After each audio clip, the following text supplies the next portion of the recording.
over at him and I said, well, can your God create a miracle and get him up out of that chair right now? And I said, that'd be quite a miracle, wouldn't it? And his like village idiot friend said, yeah, it'd be quite a miracle, right? I Oh swear to my God, God. right?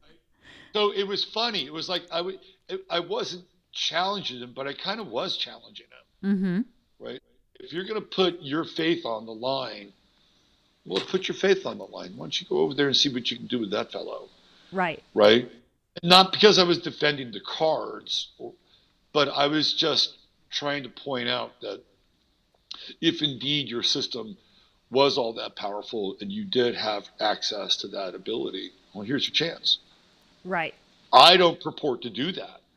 Right. Yeah. You're the one that's purporting to do that. Yeah, exactly. And you were having this experience, but you're also very vulnerable on this trip. Like that's a very vulnerable thing to put yourself out there and just basically be divinely guided to this space, which creates this experience for you, which I think is what it's kind of all about ultimately is what do we each have as an experience, you know? Right, right. And in that moment, I was being a bit heretical because he was being dogmatic, Very much so. and Yes. I didn't have a problem with that. So fast forward again, later that day, it was quite interesting because I think almost every single church within about a 500-mile radius went to the Olympics and basically dropped off a bunch of kids to go through the crowd and to testify for Jesus. Ah. Right. So I'm Mm-hmm. in one of the parks. I'm just hanging out with my dog, and I got my cards, and I'm playing with these cards, and this girl comes over, and she goes, "Oh, those are really interesting." No, no, no, no. Like, yeah. And the next thing I know, I've got a mob of teenage Christians around me. Oh. Right. And I'm getting the same dialogue that I got earlier in the day Mm. from this guy, but now it's a teenage version of the guy. Sure. And I'm like, look, dude, I don't purport to have any powers or anything. And what I'm using, these are not my deities, right? I'm having a symbolic relationship with these things. And so we're going back and forth and back and forth and back and forth. And I'm not denigrating him, and I'm not denigrating his mission, because he's on a mission, right? He wants to convert me. So they leave, but then this one guy comes back, young guy, different guy, and he says, "Sir, would you mind if I prayed for you?" And I said, "No, not at all." And so he starts praying for me, and I grabbed his hand and I held his hand, right? Because why not, Mm-hmm. right? Yeah. Why not? We're in this moment of spirit and communion, and I'm going to join you, right? It may not be my practice, but I'll be there with you, brother, right? Yeah. So he's off and he leaves. And I can only imagine the story that he told his friends when he Yeah. got back to that. Like, I asked him if I could pray with him, and he said yes. And he held my hand and he prayed with me, right? That kid was a fucking rock star on Yes. that, He saved you. Uh-huh. right? Like, oh my God. And I bet you they told that story in church, right? Like, for that kid, that probably became part of his own mythology. And I wasn't doing it to mock him or anything. I'm just like, I'll just be with you in spirit, Yeah. you know? Why not? It's Yeah. your intention is pure. I don't have a problem with that. I don't have a So problem with it either. Yeah. yeah, so these are the things that I think, allow us to be open to some of the things you talk about. And I just gave two examples from that on my journey. But there's a lot more.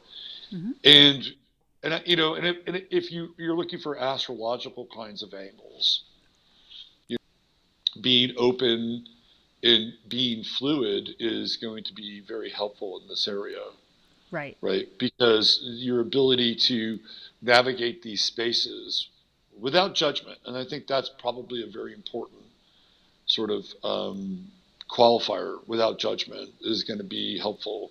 So in that regard, we're looking into like water and air. Okay. Water allows us to flow. It allows us to merge with others. Allows us to dissolve and break down barriers.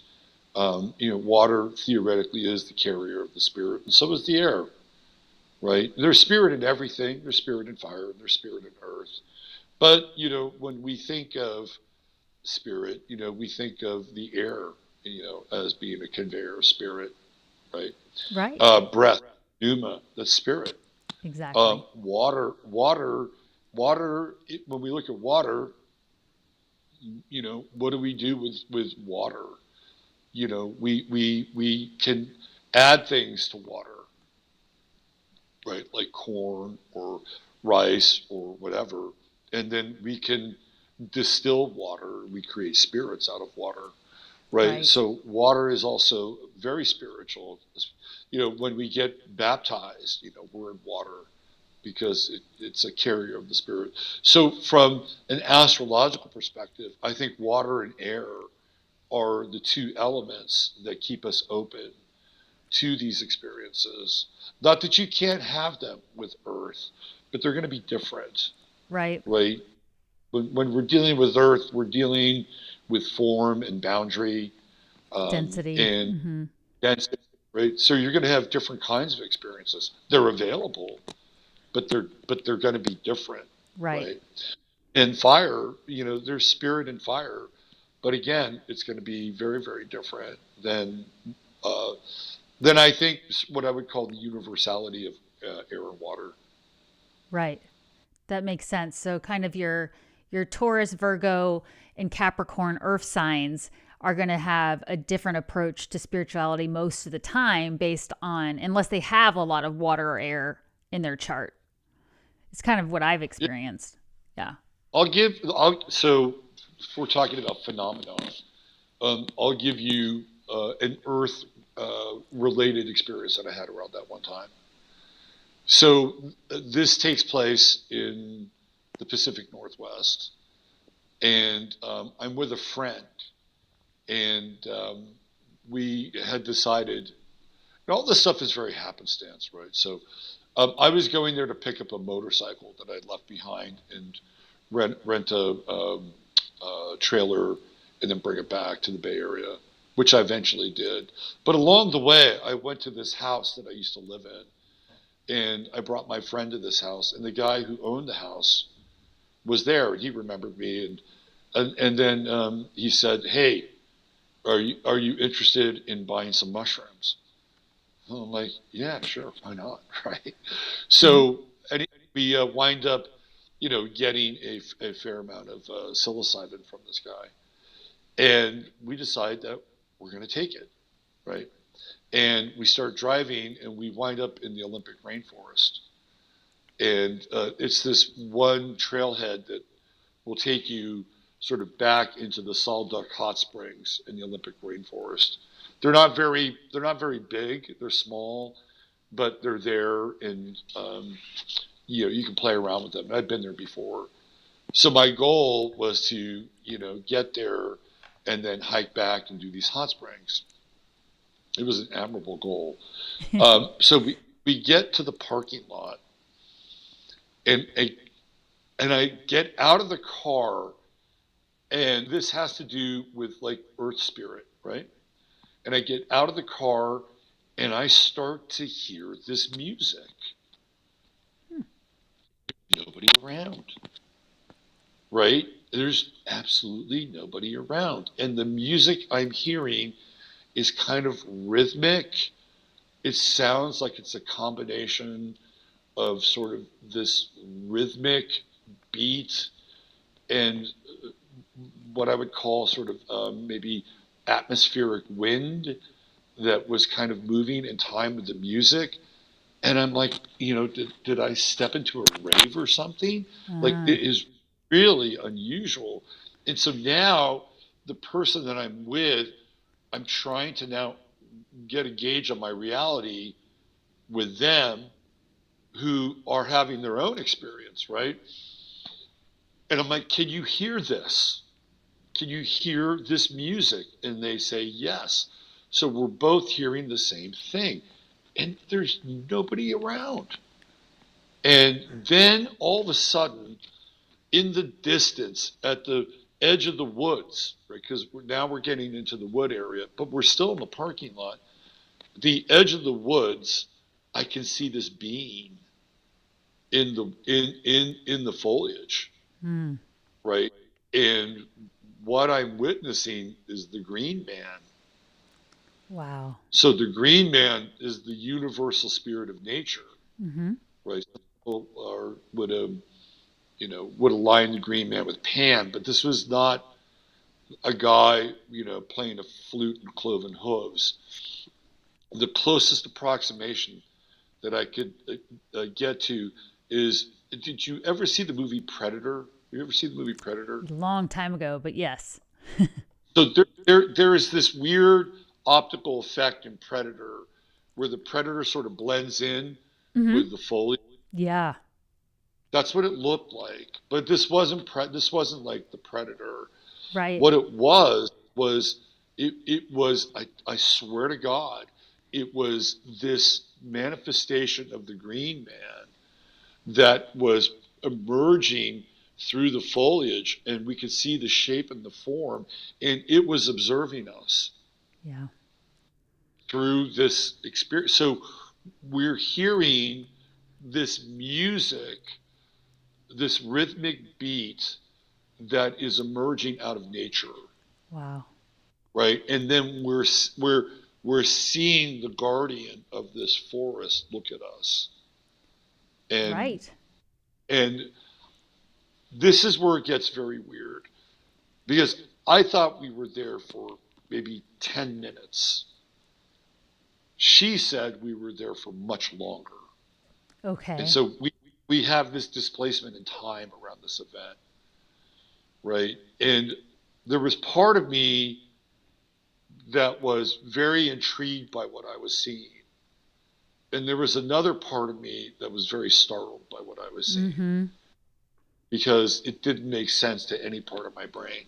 Right. And you could say, well, you were high or whatever.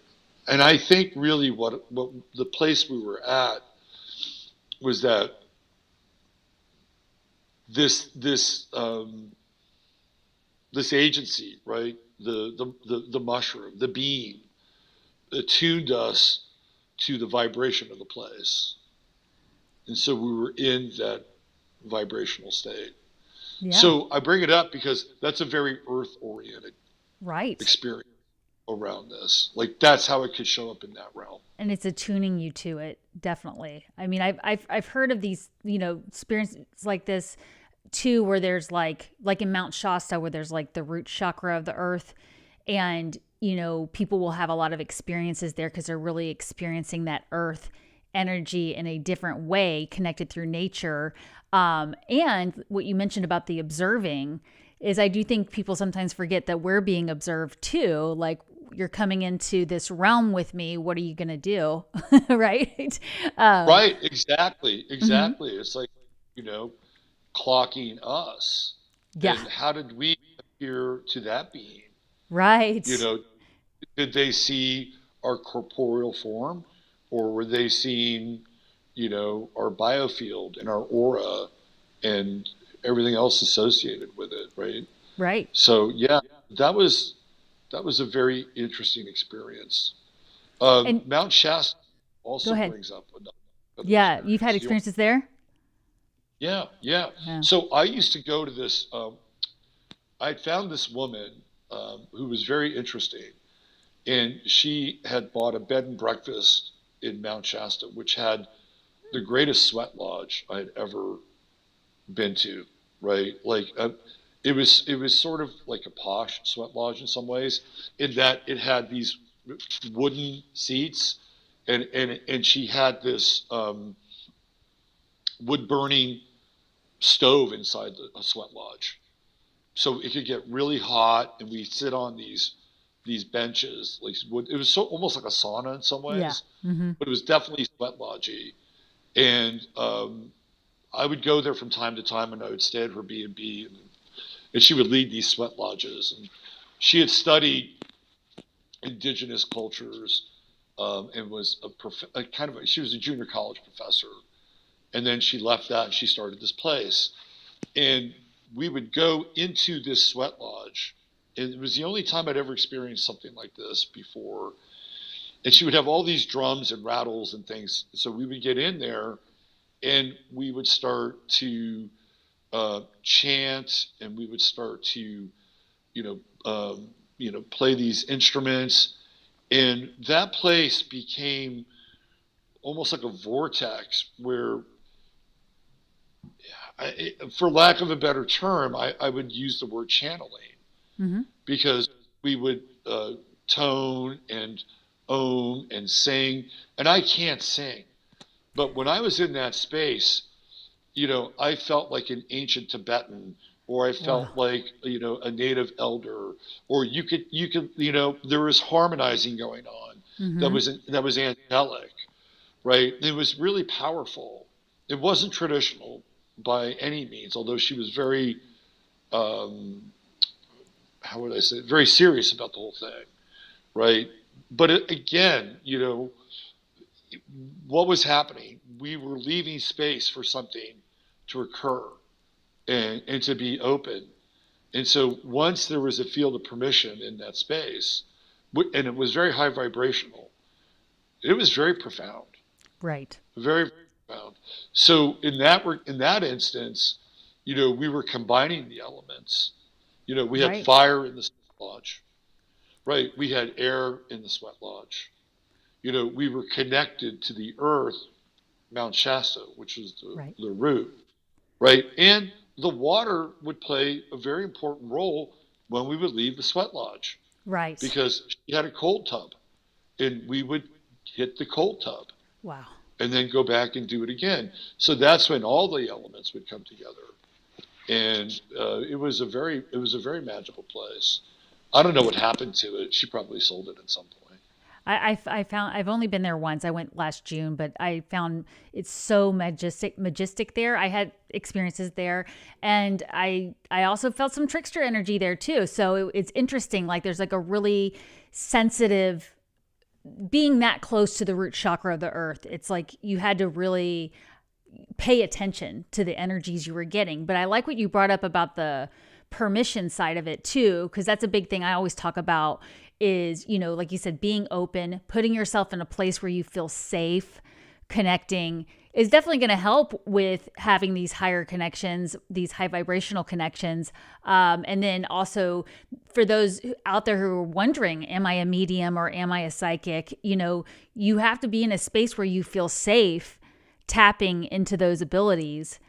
Which it sounds like this woman knew that, right? She knew how to bring you there. But that's such a trend right now, Robert, is the sauna and the cold plunges. Like everybody's doing it. My sister does it every day in her backyard. So I was like, I think that there's something coming through from that side. Maybe it's starting to permeate us a little bit as a population more, Yeah. I mean, if you again, look at the experience. Well, if you're having a sauna, you're working with fire and heat, right? And there's going to be air no matter where you go, whether it's inside the sauna or outside the sauna. Right. And then at some point, you're going to have to put your feet on the ground to get to the cold plunge. Right. And when you get to the cold plunge, you have the water. So those are the four basic elements. Of course, the fifth is, it's aether, right? And that is that fifth element, and that's the spiritual element. Right. And that is the one that's really, really interesting, right? Because it contains so much, right? Yes. It contains everything. That is really the thing that charges our atmosphere is the aether. It's the pneuma. It's the spirit. Exactly. And I love how you bring that into the work that you do when you're talking about the astrology. I want to tell everybody, you've got to go check out all of Robert's shows. I feel like I'm getting a lesson every day in astrology. I just tune into your star of the day And I get your perspective, but you're always bringing in that other side to it, the human experience, bringing in the spiritual experience. And, you hear people say, well, I'd have to see it to believe it, kind of a thing. Well, a lot of times you don't believe what you see either. And honestly, I think it's more you have to experience it to believe it. And Yeah, yeah, so yeah, it's really more about walking through life, being open to those experiences and choosing the ones you want, and then experiencing it yourself, because people coming up to you and telling you, this is the way it is spiritually. So pray with me and, get rid of the cards or whatever they're saying. Because I've certainly been there. We all have to. Like, we're all, to be able to do this work, we all are going to get called heretics and all kinds of things, especially in this area. Maybe not in San Francisco, but yeah, because I mean, you were able to get started there in San Francisco, whereas people were more open to it, right? And then you were moving over to well, it's still in the Bible Belt where you were, right? For the yeah. Olympics. So yeah, definitely, definitely in the Olympics. Yeah, I mean, the interesting thing about the Bay Area is kind of anything goes in a lot of ways, Yeah. right? And being a tarot reader or an astrologer in the Bay Area is like being a plumber. It's just sort of matter of fact. The challenge with the Bay Area ultimately became sort of more along the political lines and experience. Yeah. And so a couple of years ago, I ran for city council in Fredericksburg, Mm-hmm. and and there was this guy. His name was James, and I liked James. He was really patriotic, and he was very literate. I'm like, man, this guy would make a really good city council person. And I had been to city council meetings where I'd seen him stand up and talk, and I mean, I had respect for the guy, Mm-hmm. right? So I even had this experience one time where I was in line at HEB with his wife, and she was behind me, and we had a nice conversation, and we engaged the checker, and I said, well, do you live here in Fredericksburg? She said, yes. I said, well, I'm running for city council. Her husband's running for city council. You may want to vote for us, right? Like, how do you feel about these certain things? Oh, yeah, I feel very strongly. Well, you should vote for us, right? So I was being inclusive, right? Mm-hmm. Mm-hmm. Mm-hmm. So, so I get into this like internet public forum with the Democratic Party, like they're holding a forum. Okay. So we're all like online, and we're all going to be asked these questions. And I had a crappy internet connection that night. And James is before me, and I was actually doing quite well in terms of, my campaign. I had great ads. I had a lot of support. I was doing quite well. And then the previous, like, town hall online thing with the Chamber of Commerce, I did really well. James, at the end of his thing, says, there's only one person who's running for city council that I will tell you not to vote for, and it's Robert Phoenix. Whoa. And the reason is because he has a cult, and he's saying that I'm a devil worshiper, Oh and my God. like, he is fucking character assassinating me. Yeah. And I am next, right? I have to deal with what this guy is bringing to the table, right? And much to the credit of the Democrats, they cut him off, right? And it's like, well, thank you. And so I'm thinking, how do I respond to this in real Right. time? Mm-hmm. And my gut says, don't respond to it, right? Mm. Don't respond to it. Just deal with these people and their questions, which I did to the best of my ability. So then, we're running the campaign and we're running the race and blah, blah, blah, blah, blah, blah, blah. And I keep going and he keeps going. And then at a certain point, I think his wife got on Facebook and accused me of, this is the woman who I've been in line with, Right. right? This is the dark side of spirit. And Right. she accuses Satanist and a devil worshiper. And that's actually bearing false witness because I'm neither. Right. So at the end of it all, I lose and James loses. Wow. And one day, maybe about 2 weeks after the election, I get a phone call, and it's James, and he says, "Hey, I wanted to congratulate you on running a really good campaign." He said, "I Wow. thought you did a great job," and I said, "Well, I thought you did too, and I'm sorry that you didn't make it because I thought you would have been a worthy candidate for the county or for the city." And I even paid the favor back because, and I didn't have to do this, but they had another round of the city council in the elections, and he ran, and then he lost, but only by a small margin. And so they were looking to replace somebody who was stepping down. And so I went to this city council meeting to basically testify for James Wow. and say that he would be a really good candidate, and that by due to the fact that he was the next one in line, that should be taken into consideration. Well, the guy who was the mayor had a plan, and it didn't include James, Ah, right? always the way. So yeah, and I guess if we're going to bring this back to spirit, James is a Libra, by the way. I looked at Huh, this chart. interesting. Not uh, that surprising. and so he actually had kind of a formidable chart. I thought, man, this guy's got some he's got some skills here. You can see it astrologically. But at the end of the day, bringing it back to this idea of spirit, right? I'd like to think that whoever we were and whatever we believed in, um, this idea that we were kind of in this brotherhood of man together, and understanding to some degree who the other was without the cultural or the religious baggage that went along with it, Right. that was the thing that shone through, right? Right. It was that luminous part of each of us that recognized something about the other, that without the sort of the dogmatic label that I would say would be godly, Right. right? What the Buddhists would say would be namaste, Mm-hmm. right? The God in me recognizes the God in you, Exactly. and vice versa. That's what really came through, Right. and it transcended the religious labels. And so, how does that happen? It happens because we're open, Right. right?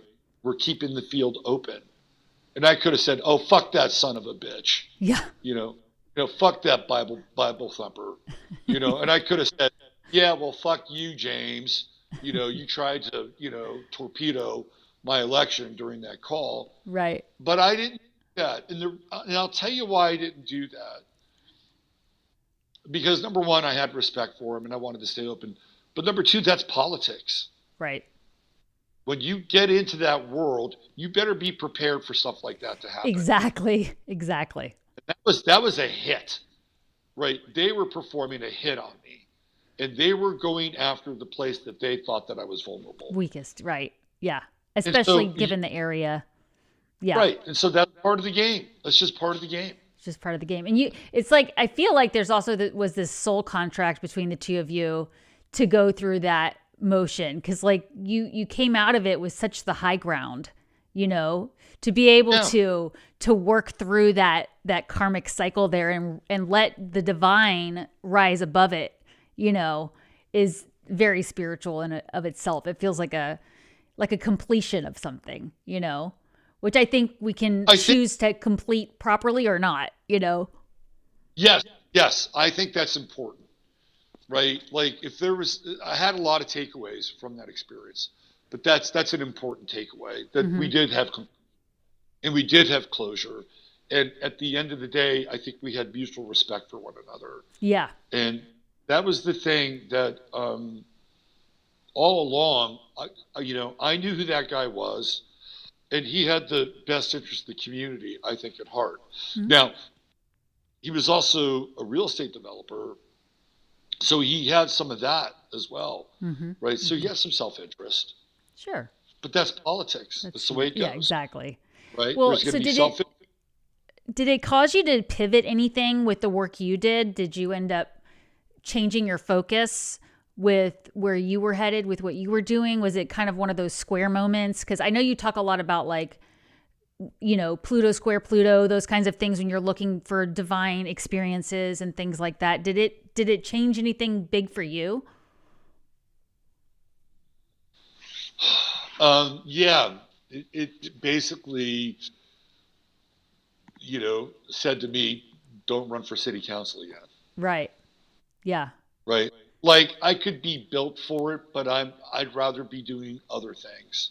Like that is a world that is fraught with density, Right. and if you have a stomach for it and you want to be kind of part barroom brawler, part raconteur, part operator, part social worker, have at it. It's fine. Right. I'd rather use my energy in a different direction. And the other thing too, and this is kind of coupled with some other things that I did politically in the area, like we ran an anti-fluoride campaign a couple of years ago. Mm-hmm. Um, it did um, make me a bit more cynical towards people in general because I felt like people were more comfortable with their handcuffs than Right. not, right? And Mm-hmm. that was kind of a dark realization in some Sure. ways, but it was still liberating, right? Like you'd rather, for lack of a better term, you'd rather be a slave Right. than fight for your freedom or your liberation or your sovereign status.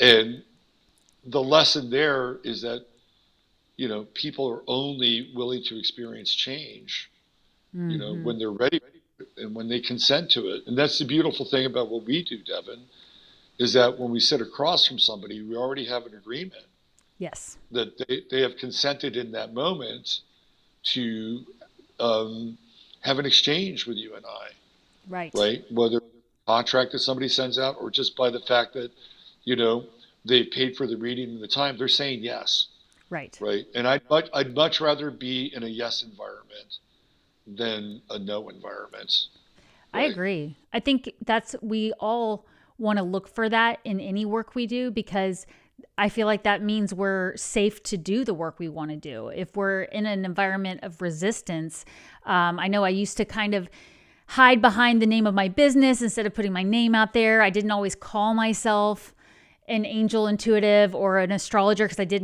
I was like, oh, I'll just, I'll pull that in through the back door after we have the conversation. And it's not creating a safe environment. So like you said, it's when we sit down with each other and the person is actually saying, I'm here for guidance. They're open for that. And, that's like, for all of you guys listening out there, definitely get a reading with Robert when you can. I go to Robert when I'm like, I can't make sense of all this. It's like I can read my own chart, but when you're inside the jar, it's hard to read the label on the outside, as I believe it was Wayne Absolutely. Dyer that said that. Absolutely. And Yeah. you bring in this otherworldly part to it because you pay attention. And I love your community so much too. So definitely go give Robert a follow because everybody is friends in there. And I got to meet a bunch of them at your events, and they're so grounded and they're so kind and so interesting from all different places around the world. And here we are in the middle of Texas, like in this hill country town, talking about Yeah. astrology. It was kind of mind blowing for me, honestly, because I grew up here and I would go to Kerrville for the weekend for things. And I'm like, I never knew I'd be meeting some of my tribe here one day. But they all joke a lot of times in your astro weather in the mornings. Definitely check that out, guys. It sets you up for success for the day about a lot of times we get our news from you because it's just easier to let Robert come on and say, hey, did you see this? And it's not this totally biased thing. And then you bring the astrology in, which helps there be that divine connection. So it's really, really fun to see your group in there. You've got people from all over the world tuning in every day. So really neat. It's an eclectic group of people, and always blows my mind where people are coming from. Right. You know, we've got people from the Far East, we've got people in Europe, we have people in Australia, New Zealand, we have people just down the road. So it's, you know, welcome to the age of Aquarius, right? Where we're kind of all in this together, but also separate. And very, so very much so. And the unity that we're seeking to all feel one with the divine is being aided by us all coming together and just sharing these experiences. Because I know for me, when I had experiences growing up here in Texas in the Bible Belt where I didn't even know what tarot was. Astrology was that thing you read in the paper, it's your horoscope and it's too general to mean anything. Those were the things I would hear from people, you know. Maybe some rural town would have a billboard for palm readings if you went kind of towards West Texas or something. But right. I didn't know anything about it. And so I would have these experiences and not have anybody to talk to about it. And it was actually through beginning to study what was going on with my astrology when those experiences happened that I was able to see the way that I was being guided to the path I'm on right now. And so that's a big thing I like to emphasize. I feel like you're a real champion of all of us out here who are just like, what is this? Like, what am I doing here? I feel like I'm the only one questioning this. I know there's something more. Maybe I'm convinced that there is a divine, you know, source that we're connecting with, and whether you want to call it angels or you want to call it Pleiadians or you want to call it, you know, the Native American spirits, whatever that is for you, it's the fact that you are open to that it is there and that you're willing to have a discussion about it that I think really ultimately is what's going to be best for human survival. Yeah, I agree. And, you know, just in a final note, you know, what's happened in terms of discourse and conversation is that it's become, you know, very echo chambery, right? And so when we get echo chambered out, we're only hearing the reverberations of our own voices. Right. And sometimes it's important, and other times it's like really vital that we allow for other types of perspectives and points of view to come in and come through. And you know, and I, it's challenging, right? So in California, you know, I'm cool with, you know, the tarot community or the psychic community or the astrology community, but I'm not cool with the political community, right? In Texas, you know, I tend to lean a bit more conservative or whatever, and I'm cool because I believe in certain things. A lot of these people, First Amendment, Second Amendment, but then, you know, in the other realm, like I'm sort of verboten, right? And I think the dance is really to be able to allow some diffusion between those spaces, right? So that we can learn from each other, you know. And like the whole thing with James and I running for city council, we were different, but at the end of the day, there is a takeaway for both of us. Right. And that ultimately, I think what the Aquarian time is about. Right. Right. That this is where we're headed. And if we're open to it, right, we're going to learn from one another. And it's going to be a beautiful thing. I completely agree. And I want to tell everybody one more time, make sure you go give Robert a follow. I also have the link to your YouTube channel and your website below this video in the comment section. But here's his handle for his YouTube channel. You can also just type in Robert Phoenix, and I've noticed you pop right up there, 11th House Astrology there. And we also have your website here. I'll pop it up too. But Robert, I just can't tell you how much of an honor it is to have you here on my channel and to get to, you know, share with everybody how much I've learned from you. And it's such divine timing for me to find you when I did in 2022, and then to get to meet a bunch of your people there that are just loyal, and it's a great crowd. So, and I've had some readings with Robert that have totally changed my 12-month plan. So, and it's been a good thing, trust me, because it was something that was in there trying to get my attention. So yeah, Robert, even since our reading, what was that? end of January, I've made some pivots that have been really exciting. So good. Well, Devon, I can't thank you enough as well for having me on. And we're going to get you on my show on Sunday night, and you're going to get to bust out your angelic magic with astrology. I would be absolutely honored. Yeah, everybody check out his astro weather. Tuesday, Wednesdays, and Thursdays is when you do those, right? And then you have 15 minutes of flame after that. He has a star of the day every day, which is like getting a personal astrology lesson because he pulls the chart. I learned so much from that. Fridays, you have the Friday Farcast. And then Sunday evenings, you have your astro. Is it? Yeah. Yeah. Great. Well, go check out his channel. Make sure to subscribe. And again, thank you so much, Robert. Thank you, everybody, for being here in the chat. And we'll see you next time. Remember, take time every day to connect with the angels.